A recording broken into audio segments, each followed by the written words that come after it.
VK news, राष्ट्र के नाम। जीवन में आप लोगों को ऐसे अनुभव से गुजरना पड़ा है, इतनी छोटी आयु में, वो भी दूर, अकेले। मैं कल्पना कर सकता हूं कि किस प्रकार की मानसिक परिस्थिति से आपको गुजरना पड़ा होगा। कठिनाइयों के बीच भी हम ठीक से अभी इवैक्यूएशन कर पा रहे हैं।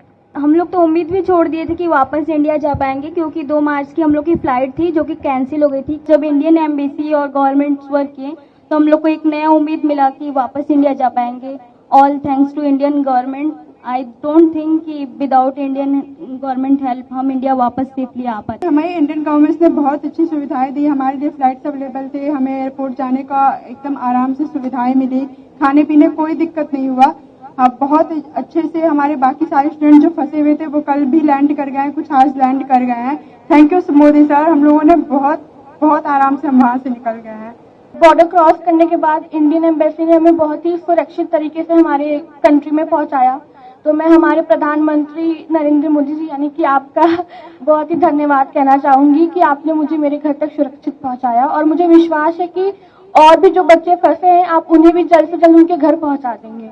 सर 24 तारीख को जब अटैक हुआ तो हमें लगा था कि हम यहाँ से अपने देश वापस नहीं जा पाएंगे। और सर 2 रात हम ऐसे गुजारे जैसे लगा है कि हम मौत को कितने करीब से देख चुके हैं। बट सर मुझे गर्व है कि मैं भारत देश का वासी हूँ और गर्व है मुझे यहाँ के सरकार पे, सर आप पे। और सर सबसे ज्यादा गर्व मुझे महसूस होता है अपने तिरंगे पर। जब हम इवैक्यूएशन से आ रहे तो हमें ऐसी नोटिस मिली थी कि आप अपने बस के आगे और खिड़कियों पे तिरंगे को लगा दीजिए, ताकि जब रशियन आर्मी देखेगी तो आपके केवल तिरंगे से वो आपको टच भी नहीं करेगी। और इस तरह मेरे लिए बहुत बड़ी बात है कि मैं ऐसे महान देश में पैदा हुआ। उस ड्यूरेशन में हमारे पास कोई होप नहीं था। A single hope only is this कि हमारा government and first of all sir specially you sir भगवान के बाद अगर घर में नाम लिया जा रहा था तो सर वो आप थे। मोदी जी हमें बचा लेंगे, अब जो भी कर सकते हैं मोदी जी कर सकते हैं। अब इससे बड़ा हम कुछ कह ही नहीं सकते सर। पेरेंट्स सब होप खो देते हैं सर, क्योंकि हमें बचाने के लिए हमारे पेरेंट्स कुछ भी कर सकते हैं, पर उस सिचुएशन में sir parents can't do anything and that time they are all wishing from God and they are always, I have no word sir. घर में 100 बार नाम सिर्फ आपका लिया था कि मोदी जी कुछ कर लेंगे, वो ही कुछ कर सकते हैं, अब कोई कुछ नहीं कर सकता। First of all I would like to say that पहली बार हमने इंडियन झंडे की ताकत देखी। हम जब बस पे जाते थे तो करीब 25 चेक पोस्ट हमें मिली जहां पे हमारी चेकिंग हुई, आर्मी अंदर आई, बट उन्होंने छोड़ दिया हमें, मतलब हमारे फ्लैग को देख के छोड़ दिया। इवन जो अदर कंट्रीज के बच्चे थे, नाइजीरियन, मोरक्कन, वो सब हमारे झंडे को यूज करके वो लोग वहां से बॉर्डर क्रॉस कर रहे थे। तो sir thank you so much for evacuating us, thank you so much sir. मेरी दादी ने मुझे ये बोला था कि क्योंकि मेरे फादर आर्मी में है तो उन्होंने बोला था कि तुम्हारे पिताजी ने तो ये वॉर नहीं देखा जो तुम फेस करके आ रही हो, लेकिन उन्होंने ये कहा कि मोदी सरकार जी पे पूरा भरोसा है कि अगर कोई नहीं तो वो तो आपको जरूर ही निकाल देंगे। जब अटैक हुआ था 24 को तो 25 को हम सारे राशन की लाइन में लगे। हमें लगा कि 1 हफ्ते लग जाएंगे हमें इवैक्यूएशन के लिए, लेकिन हमें 26 को ही मैसेज आ गया कि आज आपका इवैक्यूएशन है। हम बॉर्डर पहुंचे, फिर वहां से हम रोमानियन बॉर्डर को क्रॉस किया और फिर वहां से इंडियन एम्बेसी ने हमारा बहुत साथ दिया। हमें तुरंत इवैक्यूएट किया गया, फ्री फ्लाइट्स, फ्री एवरीथिंग। मेरे पास तो इंडियन करेंसी भी नहीं थी लाने के लिए कुछ भी। तो हम लोग सो ही नहीं पा रहे थे कि अटैक हो गया, अब हम लोग के साथ भी कुछ भी हो सकता है। और जब हम लोग स्टडी के लिए गए थे उसके जस्ट 1 हफ्ते बाद मेरे पिताजी का देहांत हो गया। तो उसके बाद मेरी मम्मी इतना ज्यादा पैनिक होती थी हमेशा कि तुम कब आओगी, कैसे आओगी, अब मैं कुछ कर भी पाऊंगी कि नहीं कर पाऊंगी। तो उनके पैनिक होने से मैं भी पैनिक हो जाती थी। तो जैसे ही उनको पता चला कि सरकार ने इतना इंतजाम किया है, आ जाऊंगी, जैसे ही उन्होंने मुझे देखा, आपको इतनी दुआएं दी हैं कि आप हमेशा खुश रहे, आप हमेशा जिए। उसके बाद हम लोग को जरा सी भी दिक्कत कहीं भी महसूस नहीं हुई। हमारा इंडिया इतना अच्छा है कि हमारे फ्लैग के जरिए दूसरे नेशंस के लोग निकल रहे हैं। तो thank you so much sir, thank you so much. हमारा देश मजबूत हो, इन सारी समस्याओं का समाधान उसी में है।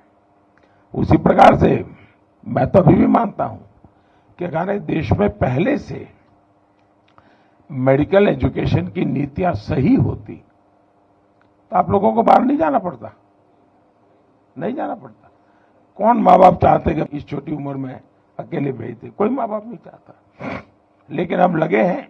देखिए, पहले करीब 300-400 के बीच में हमारे यहाँ मेडिकल कॉलेज थी। अब हम करीब 700 तक पहुंच गए हैं। हर जिले में मेडिकल कॉलेज कर रहे हैं। पहले हमारे देश में कोई 80-90 हजार के बीच में सीटें थी। अब पिछले 5 साल में हम उसको 1.5 लाख तक पहुंचा दिया है। यूपी में भी नए 2100 विद्यार्थियों के लिए सीटें बनाई हैं। यहाँ प्राइवेट मेडिकल कॉलेज भी करीब डबल हो रही है। और मेरी कोशिश है कि हर जिले में मेडिकल कॉलेज हो।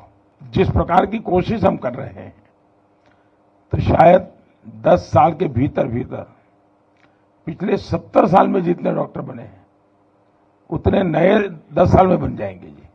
इतना बड़ा काम हो जाएगा। तो फिर बच्चों को बाहर भी नहीं जाना पड़ेगा, मजबूरियां खत्म हो जाएगी, परिवार को भी टेंशन नहीं होगा। तो मेरी ये कोशिश है। लेकिन अच्छा है, सबको ये बताइए कि भाई देश के लिए तो कुछ न कुछ करते रहना चाहिए। समाज का कर्ज कभी भूलना नहीं चाहिए।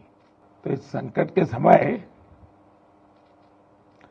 स्वाभाविक है, क्योंकि अगर कोई बच्चा गुस्सा भी करता है तो मैं मानता हूं ये स्वाभाविक है। भाई, इतनी मुसीबत से आया है और इतनी ठंड में इतना चलना, तो ये बहुत स्वाभाविक है। अगर किसी बच्चे को, उसके माँ बाप को भी अगर गुस्सा है, इवन मेरे लिए, तो भी मेरा मत है कि उसका एक गुस्सा जायज है। जायज है। खैर, जब समझेगा, मन शांत होगा तो फिर प्यार भी करेगा। चलिए, बहुत बहुत धन्यवाद। आपके परिवार को भी मेरी बहुत शुभकामनाएं भैया।